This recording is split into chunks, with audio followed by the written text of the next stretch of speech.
You are tuned in to the DNVR Rockies podcast, brought to you by Bet365. Use code DNVR365 when you sign up. Choose your offer and find out why it is never ordinary with Bet365. Well, folks, the Rockies played spoiler to the New York Mets. Their opening game on this three-game home series, the Rockies back home for the first time in 11 days, and they get the win, a gritty win against a very good New York Mets team. And the reason I say they played spoiler is because the New York Mets are in it right now. Like, they're in the race to the playoffs. They are a game and a half, or they were a game and a half back from that National League wildcard spot.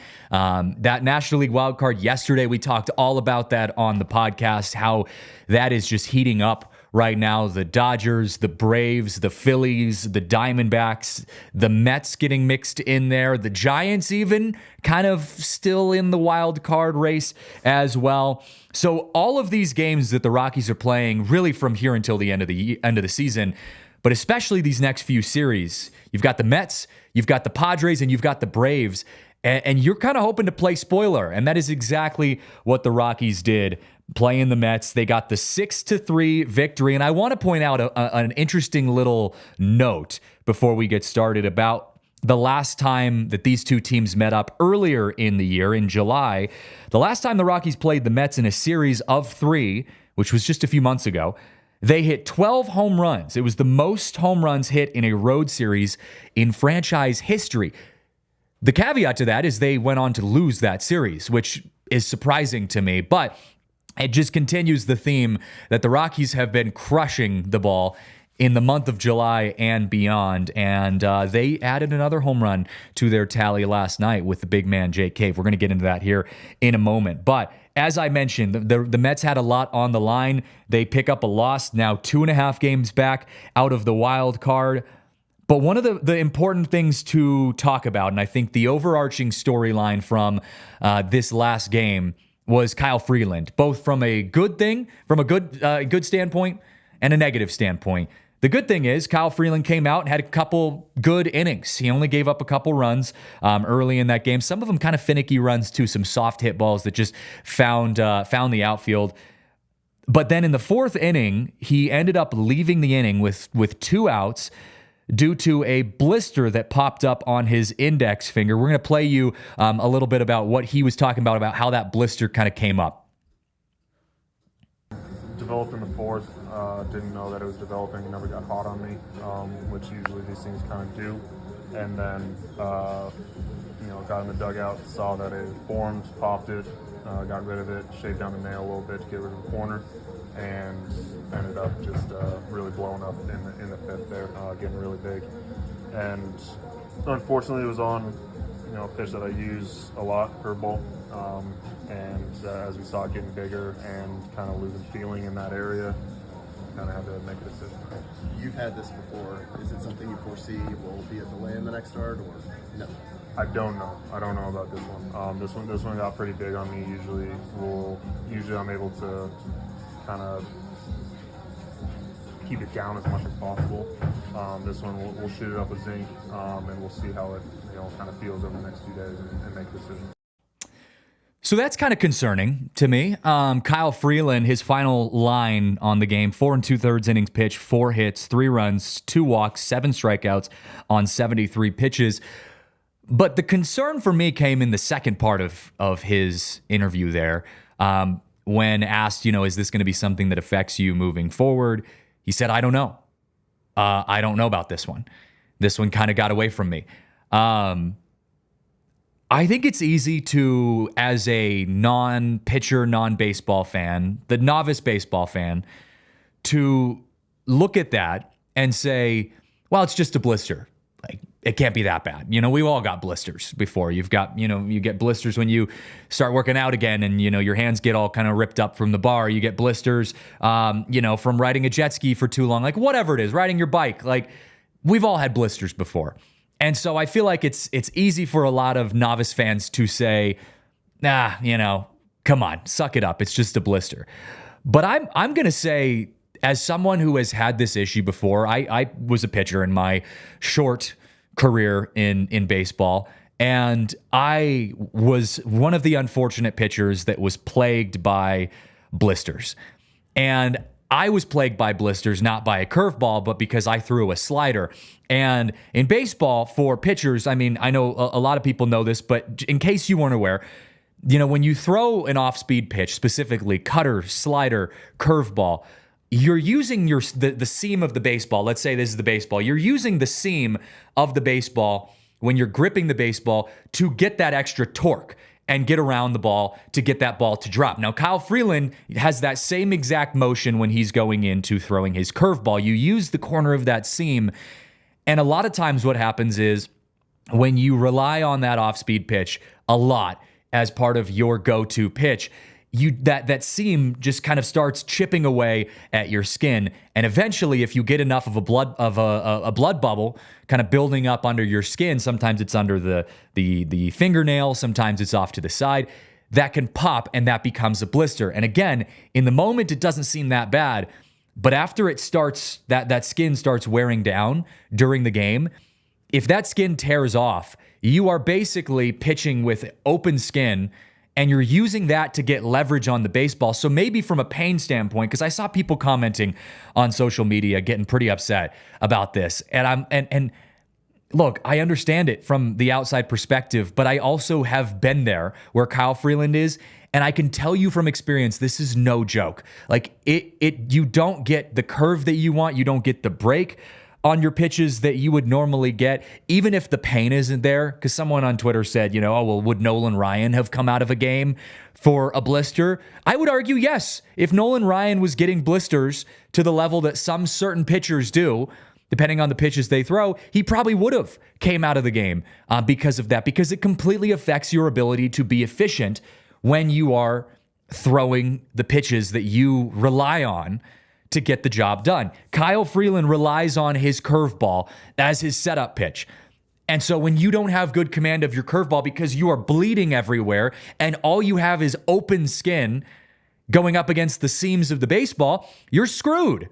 And so I have a hard time with people like kind of getting on, Twitter, the trolls on Twitter saying, "Oh, suck it up, man. Like this is nothing. You're a professional athlete. This is just a blister. Baseball's soft." Like, come on. I want to see you get out there, random troll on Twitter, and go try to throw 7 straight innings at the big leagues and not have to deal with injuries of any sort and have that affect you. Like, come on. Don't be funny here. So Kyle Freeland, rightfully so, needing to come out of the game for that blister, and he seemed pretty upset about it. And I want to share with you his breakdown of the blister. I kind of gave you my background, but this isn't the first time that this has happened for Kyle Freeland. So here's a clip of him talking a little bit more about his experience with having blisters. Blisters are weird. Depends on the exact spot it's in. Depends on if it's underneath the nail bed, if it's actually out on the finger. This one's kind of half and half. Like I said, it's going to be something that over the next couple of days we'll combat and kind of see where I'm at with the feeling of it. Here's the other weird thing about blisters is when you deal with a blister like this, it unfortunately, even when it heals, unless it's like fully, completely scabbed over, there's always that fear that like if you go out in your next outing, and his next outing is theoretically in 4 days, if he goes out in his next outing and that hasn't fully healed over, which it won't, it won't have healed in 4 days, not completely, it could just start over. And that's the issue you run into with the blister is like, it feels like something you could jump back from really quickly, but you come out in 4 days and maybe you feel good for the first inning, and then all it takes is one curveball where you get a little bit more lip on that seam, and next thing you know, you're bleeding all over your hand again, and you've got to come out. So I don't know how the Rockies are going to approach this, because the Rockies need to be careful.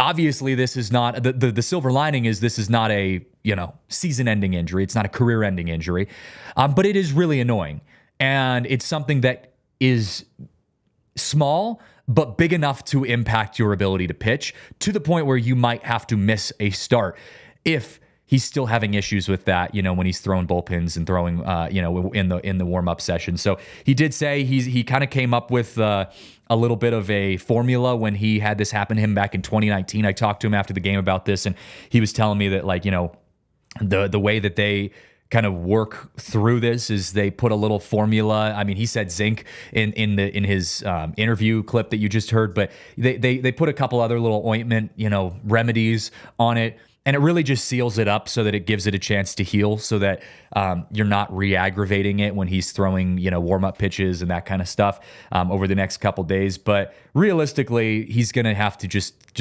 put a bandage around it and hope it heals as quickly as possible, because unfortunately, that is something that might feel really small, but blisters for pitchers are no joke. It is not fun. So we'll keep an eye on that. We'll be at the game the next couple days, so we'll get any updates from Bud Black, Freeland, and any of the other guys on if that's going to be an issue moving forward. As I mentioned, his next start theoretically is supposed to be in 4 days, so we'll keep you updated on that on the social media side of things. But let's talk this game. It was a crazy game. We had rain delays. We had home runs. We had all sorts of different things. But I think one of the important factors that I wanted to look at initially is the Mets left 7 runners on base. And that brings up to me a point about the Colorado Rockies bullpen. Because when your starting pitcher only goes 4 2/3 and has to come out of the game due to a injury, and you put a lot of pressure at the time, the Rockies were actually losing at the moment. You put a lot of pressure on your bullpen to keep you in that game, and the bullpen came in, and they have 4 different pitchers out of relief. All 4 pitchers throwing 1 inning, gave up no runs, and just grinded out the victory. It was an incredible showing from the bullpen. So I asked Bud Black about that after the game, and he gave his thoughts on how this builds the confidence for a really struggling Rockies bullpen and where they are in their season right now. They'll remember this one. I mean, again, we threw 4 pitchers and 2 rookies basically, CVG and Vodnik in the 7th and the 9th, sandwiched between Kinley and Lawrence. But there might be some more young guys coming too. This breeds confidence when you have a game like this, and just hope it's a carryover. Every game's unique, you don't know, but it'd be great to get a lot of these guys on the roll. We got 8 guys in the bullpen. When the bullpen's productive and doing their thing, you usually have 6 guys throwing one, and maybe 2 guys scuffling. But this year it's been a little bit 50-50. God, you love to hear Bud Black talking positive about the Rockies bullpen. It's not something we hear very often for the Rockies, unfortunately. As we all know, it is the area of growth for the Colorado Rockies, and it's what they're working the most on in the minor leagues right now. But Justin Lawrence came in, got 1 inning, gave up no runs. CBG, 1 inning, no runs. I'm going to come back to him in a moment. Tyler Kinley, 1 inning, no runs. And then Victor Vodnik, our new closer. He gave up his consecutive streak of appearances with a strikeout. He did not have a strikeout. He didn't have, I think, his best stuff today. Bud Black talked about in the post game about how he was kind of letting his ball get into the strike zone a little bit too much, throwing some balls too much down the middle. But his defense was able to hold on and get them out of the inning in the 9th. So Vodnik comes in and gets the save. But I want to go back to CVG, who Bud Black mentioned for a moment. He is a rookie. And he came in. He hasn't had the best outings with the Rockies so far this year. It is his rookie season. But I want to talk about getting that gritty inning from CVG. He came in after Lawrence had gone 1 inning, gave up no runs. Kind of getting Freeland out of his injury issue. And CVG came in. He got his first 2 outs. Then he reset back to the top of the lineup. You had a Lindor single, a Nimmo double. So you got guys on second and third. You start to hear the Let's Go Mets chants raining down from Coors Field. You got a lot of Mets fans out there. And Chevy G didn't let that get to him. Diaz came out, did a little mound visit, kind of calmed him down. He went back and he got JD Martinez to ground out, to get out of the inning and keep the scoreless streak alive for the Rockies and allow them to get back into a place where they led the game for the remainder of that game and got the victory. So what a awesome dog win and outing for Chevy G, who came in and just did his job. And that's what I want to start seeing more of from these Colorado Rockies bullpen pitchers, is guys that just come in and do their job, right? Like, I know that's baseball. I know you're going to have bad outings. But when your team has a one-run lead or is maybe losing by one or a tie game, whatever it is, you're in the game, and you are tasked with coming in for one inning and just getting 3 outs. Again, I know, easier said than done. You are out there to just do your job. And Chevy G, as a rookie, came in with his back against the wall, guys at second and third, 2 outs, and he got the job done. So shout out to the rookie for being a stud. Credit where credit is due for rookie Chevy G going out there and having a great outing. Victor Vodnik, as I mentioned, he was my player to watch coming into this game. And he got the job done. His not his best outing. I bet you if you talked to him, if we had talked to him after the game, he probably would have been, hard on himself. But he got the 3 outs, and that's all that matters. So the Rockies bullpen was immaculate in their outing today, picking up a injured Kyle Freeland who had to leave the game early. But I want to talk now about our Live Extraordinary Player of the Game presented by UC Health. We had a guy offensively who stood out to me as our player of the game, and that is the man himself, the man of the people, Jake Cave, the UC Health player of the game. He had the go-ahead 2-run home run. I know his stat line wasn't quite where he wanted it to be, but when it mattered most, with the game on the line, the Rockies trailing, he had the go-ahead 2-run home run in the middle of the game to give the Rockies the lead, and they did not look back. And you see that quote there, he leads on and off the field. Bud Black had nothing but praise for the 31-year-old outfielder, Jake Cave, the leader and veteran of this Colorado Rockies team. Take a listen to what Bud Black had to say after the game about their veteran left fielder. He's being himself. And what Jake brings is just that, veteran presence with everyday energy.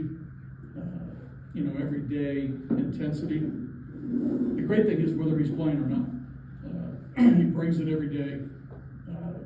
Very vocal with the guys from the time he walks through the doors. He's been added a big addition, from the time we got him in spring training. So, and what's great, he's performing, right? The big homer in Anaheim.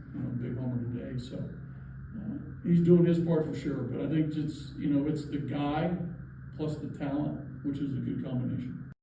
Bud Black getting a little choked up there talking about his big man, Jake Cave, out there for the Rockies. So shout out to Jake Cave doing it with the sticks. He is our UC Health player of the game. Head to uchealth.org/tomorrow and take care of your mental health today so you can have better tomorrows. Well, speaking of better tomorrows, we got to talk about our friends over at Volo Sports.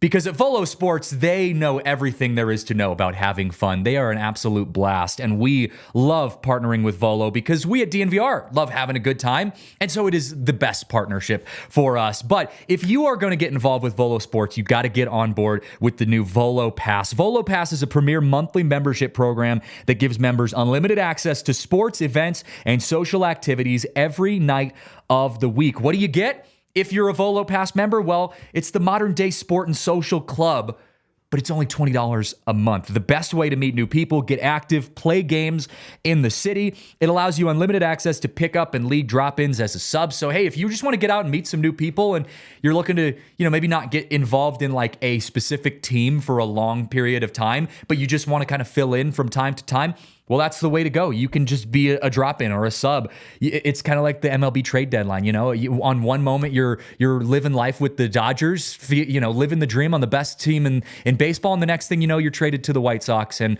you're just trying to figure out how you're going to get by. But with Volo Pass, it's always fun. It also includes league discounts up to $50, free or discounted access to tournaments, fitness classes, and events. Travel with the Volo Pass, all perks accessible in any Volo city. Sign up on the Volo app using code DNVR to get Volo Pass for only $10 a month for the first 3 months. That's DNVR3 to get Volo Pass for only $10 a month for the first 3 months. Well, we also got to give a big shout out to our friends over at Bet365, because at Bet365, we don't do ordinary. We have talked about them every single show because they're just too important. They are one of our favorite sponsors because there are so many unique opportunities with Bet365. If you're in the betting world, or maybe you're not and you're new getting into this, Bet365 has you covered. Right now, new customers can choose between 2 offers when they open an account at Bet365. Use code DNVR365 to sign up, deposit $10, and choose between either a bet and get offer and place a bet of $5 or more. You get $150 in bonus bets, or first bet safety net by placing a bet of $1,000 or more, or up to $1,000, I should say. And if your qualifying bet loses, you receive a matched refund in bonus bets. Whatever the sport, whatever the moment, it's never ordinary at Bet365. We got some good Rockies games coming up, some good opportunities to, bet on the Rockies games as we continue through the rest of this baseball season. So use code DNVR365 when you sign up and see why it's never ordinary at Bet365. Must be 21 or older, physically located in Colorado. Please gamble responsibly. If you or someone you know has a gambling problem and wants help, call or text 1-800-GAMBLER. Well, I want to go back to what we were talking about with our outfielders and Jake Cave, because I think it's an interesting situation right now for Jake Cave. He is, he's one of the veterans. He's found his niche on the Rockies, but we've got some up and coming guys who are crushing it in the minor leagues right now. And this isn't an outfielder specifically, but I've got to segue into talking about one of our star minor leaguers, or hopefully going to be a star minor leaguer in the Rockies' number 3 prospect, Charlie Condon, who made his minor league debut in Spokane yesterday. And technically he was in Tri-Cities, but he's playing with Spokane. We are going to be talking to Spokane beat writer Dave Nichols later today. That will be airing on our Friday pod. So we're going to have a lot more information on Charlie Condon and the minor league system for the Rockies coming up here in just a few days. But Charlie Condon, unfortunately, didn't have the debut that he was hoping for with Spokane. He went 0 for 4 with 3 strikeouts and a flyout to left. It was day 1, people, so we're going to relax a little bit. It was his very first outing in the minors. I will say, if you watched his first at-bat, though, with Spokane, he hit a ball about 500 feet into the air that ended up being caught at the warning track in left field. And I think the hype of Charlie Condon had expanded beyond just us here in Denver, because the camera operator, when he hit that ball, the camera operator shot up to the sky as if that ball was gone. And all of us sitting in the press box, I was sitting next to Noah, who was on the podcast last week with us, and over with Blake Street Banter, and him and I both reacted like, oh my God, he hit a home run in his first at bat. And then the camera pans down and the guy catches it in left field, and it was like, damn it. Like we had a moment. The camera psyched us out a little bit, but he did square it up, just got a little bit underneath it. And actually, they were playing at Gisa Stadium, which is one of the loftiest left field fences in all of the minor leagues. That might have been a home run in some of the other parks, depending on where you're playing. So not all bad for Charlie Condon, although the 3 strikeouts, I know he was kicking himself after that. But look, there's a lot of pressure. He just got drafted. He is being touted as hopefully the future of the Rockies. He's a young prospect. He just came over from Georgia. And you get out there and you've got, you're playing in the minors in your first game, and you have pretty much your entire Rockies organization watching you. Like, that's a lot of pressure to put on a young kid. So give the man some breathing room. It was just one day. We're going to get to see a lot of Charlie Condon over the coming weeks, months, hopefully years. Hopefully we see him in a Colorado Rockies uniform if all goes well in the coming months to years. And, a reminder that, like, Brendan Rodgers was the number 3 overall pick in the draft just a few years back. And, he's playing at the big league level right now, although I know we want to see a little bit more out of him. So just important to keep an eye on that, and we will continue to keep an eye on him as we go. As I said, Friday is going to be our State of the Farm podcast. We're going to be talking to Dave Nichols about all things Rockies prospects. So we'll get a little deeper into where the Rockies farm system is at on Friday. But today, that is the update for Charlie Condon.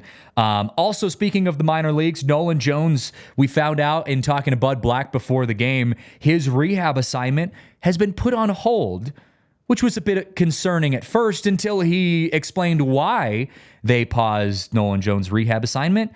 Well, his wife gave birth to their first child.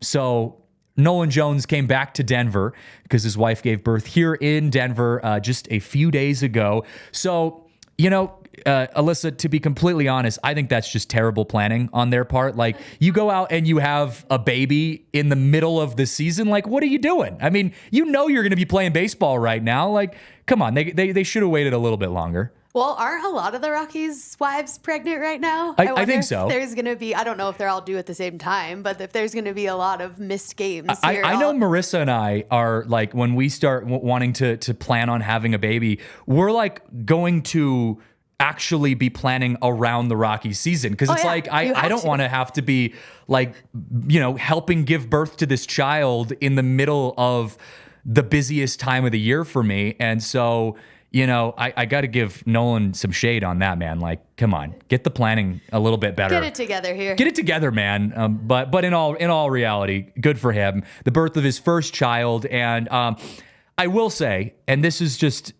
me listening into some of the conversations that were being kind of thrown around the Rockies clubhouse over the last couple of days. Some of the players were talking about, Jones, because this hasn't been the year for Nolan Jones. He's struggled. He's been dealing with injury. He's obviously on a rehab assignment. He had this amazing rookie season and then just kind of dropped off the wagon this year, kind of a hangover year, as I like to call it. And some of the players were saying, he's been really, really nervous and worked up about, his wife being pregnant and giving birth to their first child, which I can't understand it because I don't have a kid myself. But I can understand the idea of that. Like, that seems really stressful. And that seems like that's a lot of pressure. And also, you're gone for half the year. I was just talking to my mom on the phone about that last night because, we were saying, like, the Rockies, and Major League Baseball players in general, like, it is such a grind. And I get it. You're making millions of dollars. Even the minimum salaries are like hundreds of thousands of dollars. But you're gone every single day. You're getting up early. You go do a workout 9, 10 in the morning. You go out to the clubhouse. You're hanging out with some of the guys. You go get some food. Then you go do your pregame warmups. And then you have a game and you're not done till 11 o'clock at night. And you go home, you spend the night at home if you're playing a home game, and you go and you do it all again the next day. Your only days off are travel games. And then you go on the road and you're doing the same thing away. Like, you are never home if you are playing professional sports. Now, in baseball especially. And so I cannot imagine how hard it is to have a wife at home who's pregnant, getting ready to give birth to your first child, and have to balance your emotions after having a challenging season. So the reason I bring that up is, some of those guys in the clubhouse were saying, hey, maybe he kind of gets to relax a little bit now. His wife gave birth. The baby, to our knowledge, is healthy. He's getting to celebrate with his wife, and then he gets to come back and continue his rehab assignment. And hopefully that takes a little bit of the pressure off his shoulders to, like, kind of be mentally in two places at one time. I cannot imagine how challenging that would be. And I know, like, we just saw Freddie Freeman with the Dodgers coming back after he had to miss 8 days because of the health complications with his child son, Max, who, was in the hospital in serious critical condition for a few days. And Freeman had to leave the Rockies, emergency, like get on a plane and get out of there so he could go switch off 8-hour shifts with him and his wife at the bedside of his child. I cannot imagine how insane that would be. And so really cool to see Freeman back in the lineup as well with the Dodgers, and to hear that Max is doing much better. But it just speaks to the mental roller coaster that these players are going through in this time of year. And so good to see Nolan Jones having a positive moment with his family, and we hope to see him back in a Rockies uniform soon, hopefully with a really good head on his shoulders as he makes his comeback. Speaking of some high expectations, I want to talk about Michael Toglia, because Bud Black had some interesting things to say about Toglia to me in the pregame, and it kind of caught us in the media off guard, because we had asked him about Toglia and how Toglia has really been swinging a hot stick from a power standpoint. And I think it was, I don't remember actually who it was. I think it was Kevin who asked this question in the media, but was talking about Toglia's power. And Bud Black kind of cut him off and say, like, whoa, what are we talking about? Are we just talking about power? And I think Kevin said, yeah, like, we're just talking about power. And Bud was like, okay, good, because that's really all he's doing right now. And it kind of, caused us all, or it caused us all to pause for a moment and, say, like, it seems like Bud Black is alluding to some conversations he's had with Michael Toglia about, hey man, look, we love that you come out and get home runs, but you've got to be better in some other areas offensively. And Bud Black did say that Toglia knows. He is the first person to know, and he'd be the first person to tell you that he needs to get his on base percentage, his average up. And it's nice that Toglia's hitting these home runs. I mean, he's got the third highest at-bat to home run ratio for the amount of games that he's played in all of the majors. 19 of his 47 hits are home runs. That's 40% of his hits are homers. That's the highest in the majors. But his average is 204. His on-base percentage is 273. His OPS 760, and he is hitting 143 with runners in scoring position, and he's hitting 123 when guys are on base with 2 outs. So that's obviously something that needs to be improved on from Toglia. And we did see Toglia square around in about the 6th or 7th inning, I believe. Toglia squared around a bunt, which I don't know if he's ever done that in his entire career. And Toglia is a guy who doesn't hit a lot to the left side of the field. He's a lefty, and so he pulls the ball. So that third baseman was playing way off the base, almost towards the shortstop spot. And so I asked Bud Black after the game, like, is this something that you talked about with Toglia? Or is this a decision that Toglia had kind of chosen to do on his own? And here's what he had to say about that. Toglia squared around to bunt at one point, I think towards the middle of the game. I know you talked pregame about him needing to get his on-base percentage up. Was that a conversation you had, or is that a reaction? I was on his own, but I loved it. I think that's part of his weaponry is maybe to bring that third baseman in. Not that he hits a lot of balls to the left side, but there might be teams who play him back, and if he can do that and drop a bunt down, base hit. Helps the on base. Got to get on base. Good walk the last in the 8th. Fell behind 0-2. Then took 4 changeups right down below the zone, and then Diaz got the hit to get it to a 3-run lead. But that was a good at bat too, on base there. So there's a little bit of a walk in the minors with Toglia. In the big leagues, the pitcher's a little better, but he's got power, and when a player has power, there's a little bit of danger there. Pitcher fears that a little bit, and they'll be a little careful. So Michael, like we said this afternoon, Michael's got to be able to lay off those borderline pitches, not chase, take advantage of those ball and strikes when he gets. So Bud Black's tone changed a little bit in that post game. I think he was really impressed with Toglia. Seemingly, it was something that Toglia decided to do on his own, square around and bunt. He did bunt it about 350 feet straight up backwards. So even in bunting, Michael Toglia still hits the ball for power. But I loved the idea. I mean, I know that you've got guys that have this very specific niche. When you're a power hitter, like, be a power hitter. Like, you don't see Giancarlo Stanton or Aaron Judge squaring around to bunt for a base hit ever. but you're a young player who's trying to really solidify their spot in the future of this franchise, a franchise that has a lot of potential in the next coming years. You've got to clean up some of the areas that you're struggling with. And so Michael Toglia's on-base percentage is one of those. And for him to be able to say, you know what, it's not working for me to just slap the ball out there for a hit. Maybe that's not who I am. But if I can bring that third baseman in a little bit because there's a threat that I might bunt, I'm all for that. So good on Michael Toglia using the small ball. Like, that's some college baseball right there is what Michael Toglia was doing. And so I love that. Good on him for getting a little creative and trying to mix things up there. Michael Toglia, his spot isn't guaranteed. And we talked about this last show. You've got Charlie Blackmon, Chris Bryant, who can play first. This outfield is a competitive future with Brenton Doyle.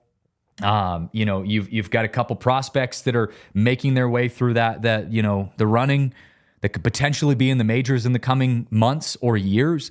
And it's a competitive outfield, which means that, Chris Bryant, he's getting paid a lot of money. They're not going to put him on the bench. They're probably going to want to keep him out there on the field or put him in the DH spot. Well, that means you're going to take Blackmon out of the DH spot.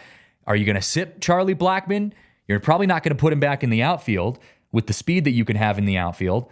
So Toglia's spot isn't guaranteed. He's going to have some competition in that first base spot. He's already proven that his defensive prowess at first base is very, very good. And he's a guy who can hit for power. He's got to kind of get that last piece figured out. So impressive to see him getting creative there and, seeing what he can do as he tries to progress through this Rockies lineup. But want to pivot real quick, talk about our friends over at Circa Resort and Casino. Check out Circa Stadium Swim to watch the best sports action during the summer. And look, we're getting to a time of the year where this is a great time of year for sports because, you're starting to see baseball get into the really exciting time of baseball. The end of August, early September is when teams start really having to dial it in and get that push to the playoffs. Football starts to make their comeback. We've got Broncos training camp going on right now. You're starting to see basketball in the kind of midst of its dead offseason, but the Olympics happening right now.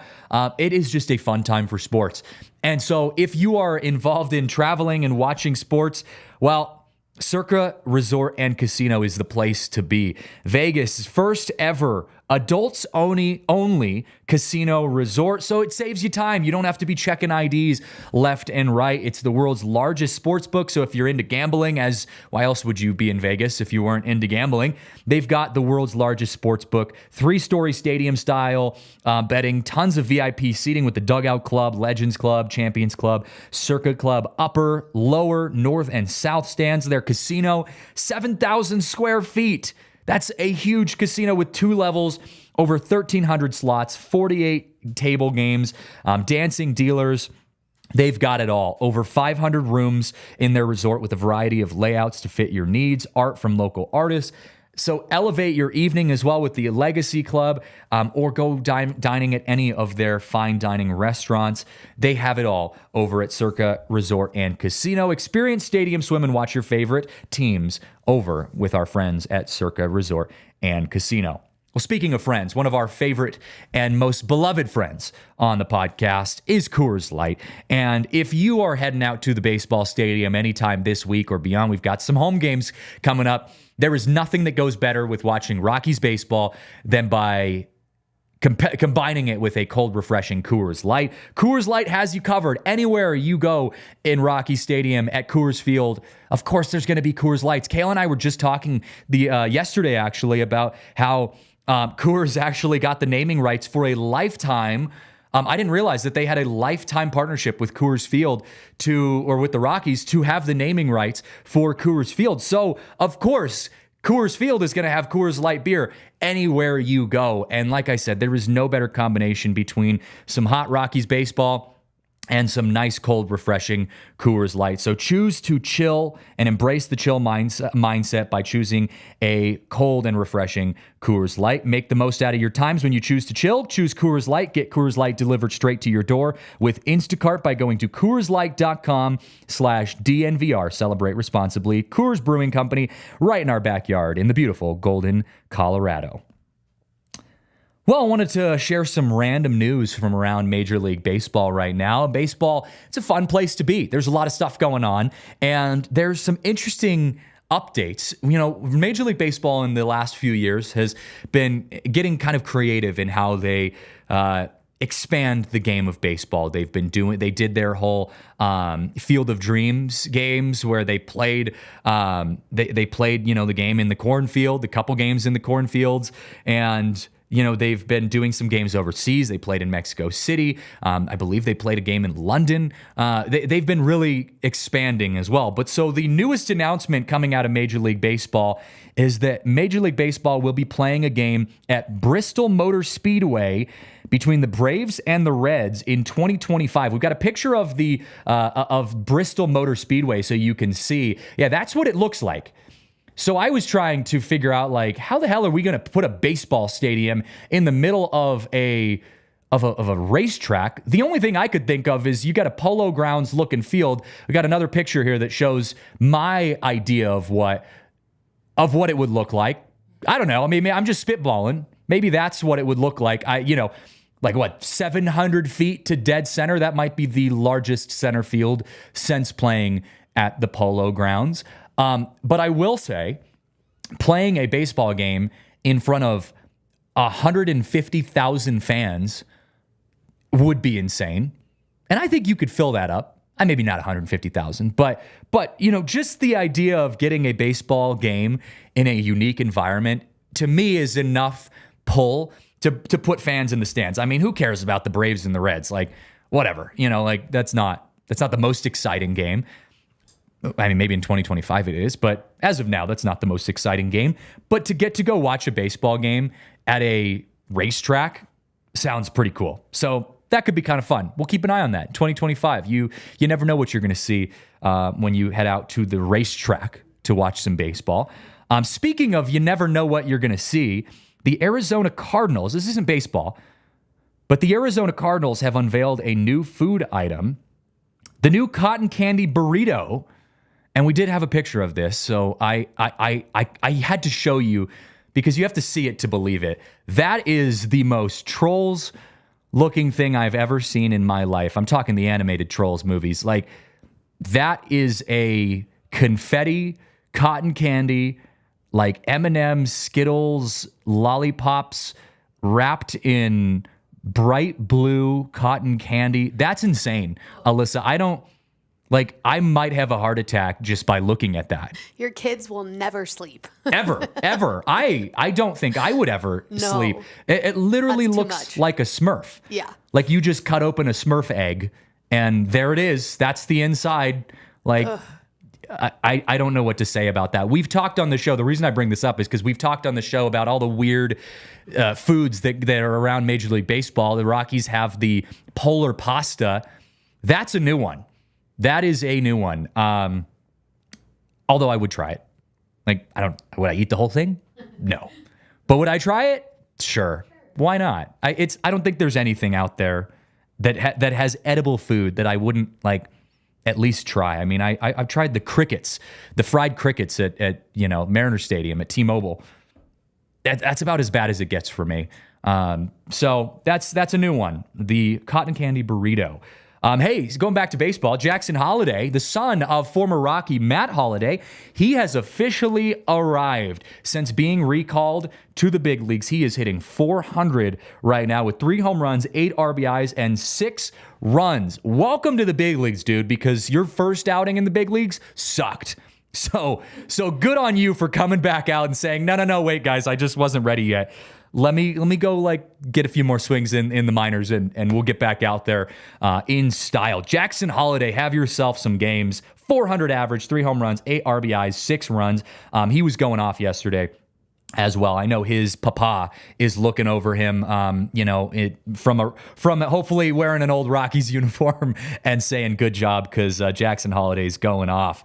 Mariners, this is kind of a cool story. The Mariners, Seattle Mariners, they did a reverse signing with kids at the Seattle Children's Hospital, where they actually went to Seattle Children's Hospital and signed autographs for the kids. And you love to see that. So the Seattle Mariners giving back to the community.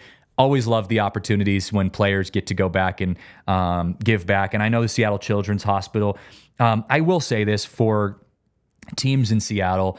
I grew up in Seattle, so I kind of had a front row seat to this, but the Seattle fan base and the teams have done such a good job of giving back to their community. And I know for whatever opinions we all have on him as a player, Russell Wilson kind of started that trend. I mean, he was in Seattle Children's Hospital every single day. And you can say what you want about, oh, is he a phony, whatever. He was there. Whether you think he was doing it for the social media posts or not, like Russell Wilson was there every single week at the Seattle Children's Hospital. And so really cool to see that kind of continue through the Seahawks, in the NFL, and then the Mariners going out and signing autographs for kids. So that's pretty cool.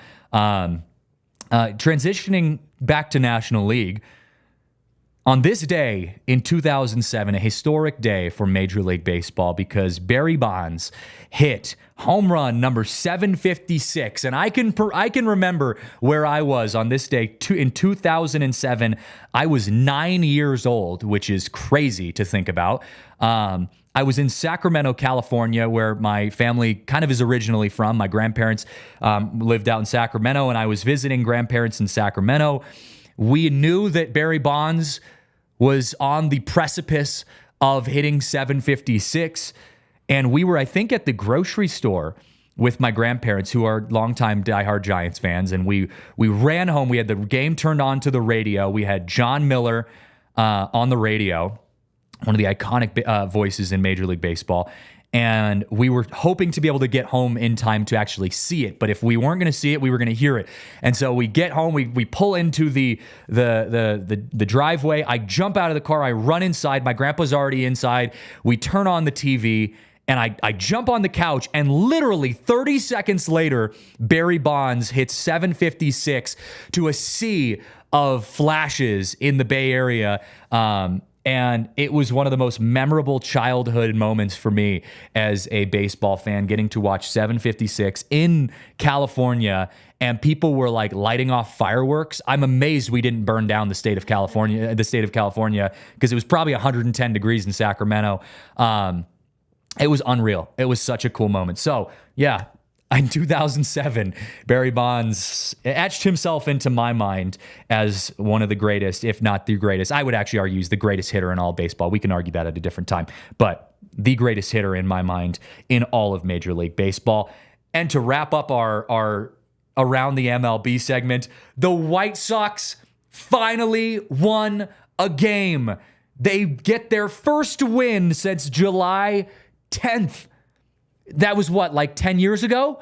Like the White Sox had lost 21 games in a row. It's the first time since 1988 that had happened.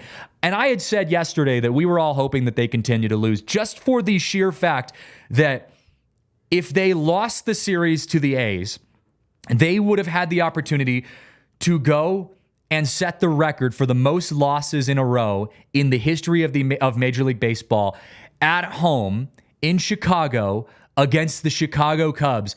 And just from the sheer fact that our CHGO crew would have had their White Sox beat and their Cubs beat at the game, and it was fireworks night. It would have been fireworks night for the Cubs, and they could have possibly lost the most games in Major League Baseball history. That would have been such a fun moment for our CHGO friends. Unfortunately for them, the White Sox won. Their first win since July 10th. They beat the A's, which no surprise there. We were expecting it. They beat the A's, and they still go down as one of the worst stretches in all of Major League Baseball. But congrats to the White Sox. You are only slightly worse than you were the last month. So good on the White Sox. But it's been a tough run for those guys over at CHGO. They're just holding on to anything they can right now. But want to pivot again and give a shout out to our friends over at Shady Rays. Shady Rays has you covered with all things sunglasses. One of the main reasons I love them is because they are so durable. I do so much outside. I go fishing, go backpacking, hiking. I'm out at the ballpark. Yesterday I was out, watching warm-ups, and I'm out on the field, and they were playing catch with the football, and I think it was Toglia who overthrew Jake Cave on the first baseline and missed him by a good 10, 15 feet. I was standing behind him, and luckily that ball went by my head maybe about 5 feet.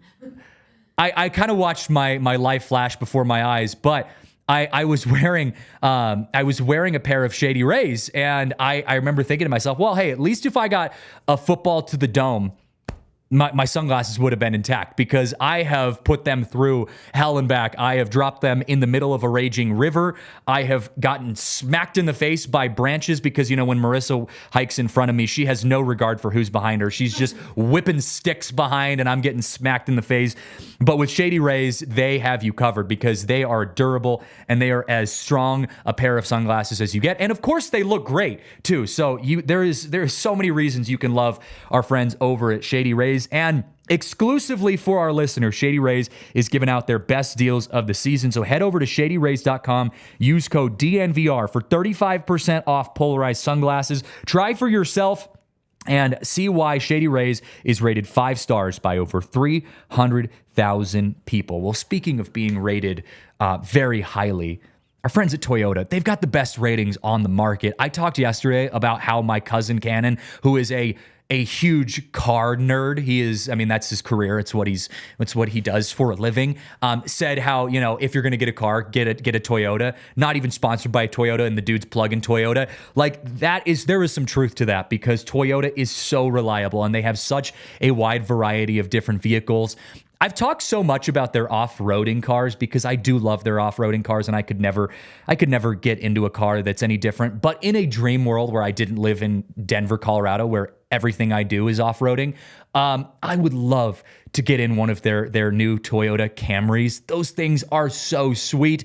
They look like a sports car, but they have great gas mileage. They're reliable. They are sleek. They are elegant, and they are just straight up badass.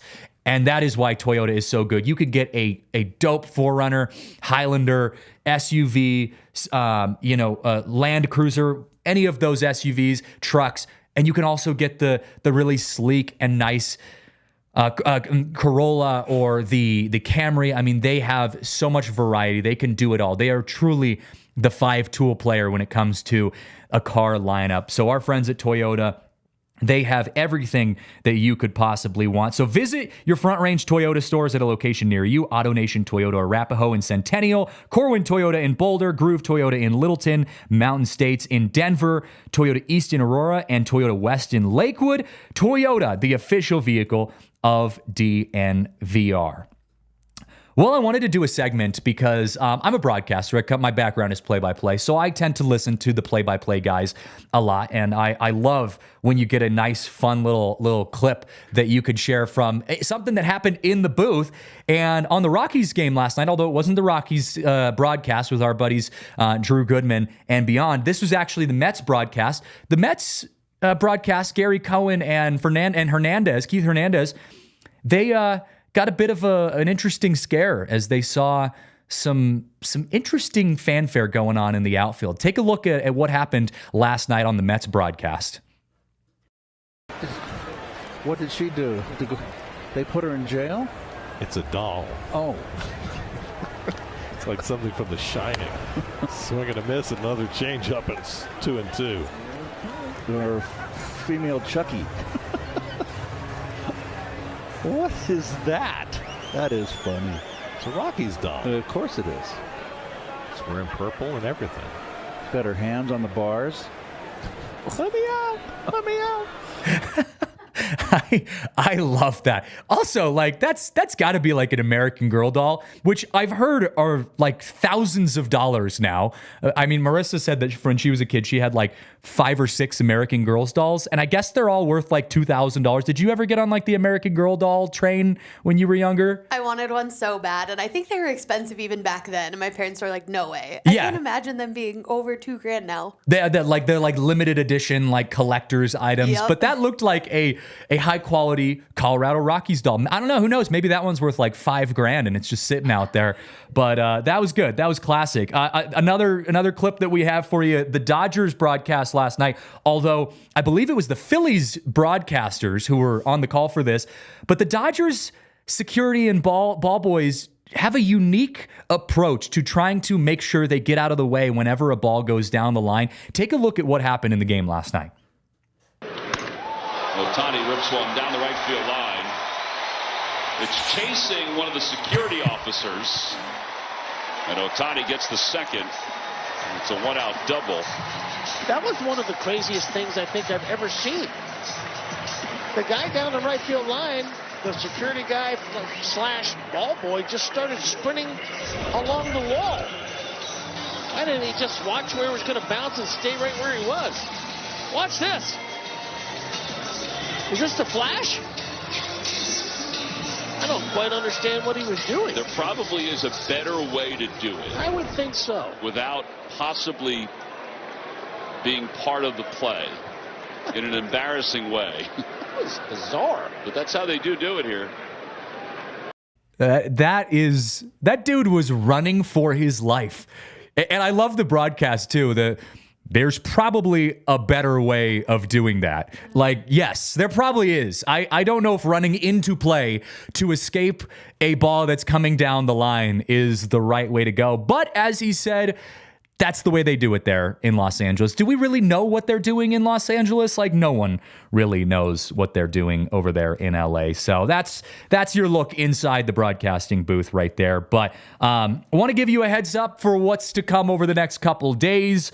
A look ahead to the upcoming games. Tonight, we get back on the bump with Ryan Feltner, who has been struggling this year. He's 1-10 for the Rockies with a 4.97 ERA. He is taking on Paul Blackburn, who's 5-2 with a 4.11 ERA. I'm curious to see how the Rockies bounce back, though, because they've won the last 3 home series. They beat the Royals 2 out of 3. They beat the Giants 2 out of 3, and they beat the Red Sox 2 out of 3. And in each of those series, they had kind of a throwaway loss that they mixed in there. And so in their last series against the Red Sox, their second game of their series was kind of their throwaway loss. They lost 6-0. It was one of the most boring games I've watched of the Rockies all year. So we'll see if the Rockies can kind of bounce back from a very exciting win, a gritty win, and get another victory here tonight. And Paul Blackburn has been lights out. He was just picked up from the A's in the trade deadline, so this is only technically his second start for the Mets after getting sent over from Oakland. So good on him, because he got to leave the Oakland A's, and now he's with the Mets. A much better prospect for him. On Thursday, we've got Austin Gomber taking on the Colorado kid, David Peterson, on the bump, the graduate from Regis Jesuit High School. I'm going to be calling a Regis Jesuit High School football game coming up here in a month and a half. So, yeah, Austin Gomber and David Peterson going to be going head-to-head. I would imagine there's going to be some David Peterson fans in the house. Just coming over from down the street. He is a local kid. So that'll be fun to see on Thursday. But as I mentioned, the Rockies, they've kind of had they've had a kind of couple hangover games, is the best way of putting it, in these last home series. So I want to see them get out there and really kind of keep their foot on the gas tonight. There's going to be a lot of Mets fans in the stadium. We saw a lot of Mets fans last night. I want that to kind of play into the Rockies' favor.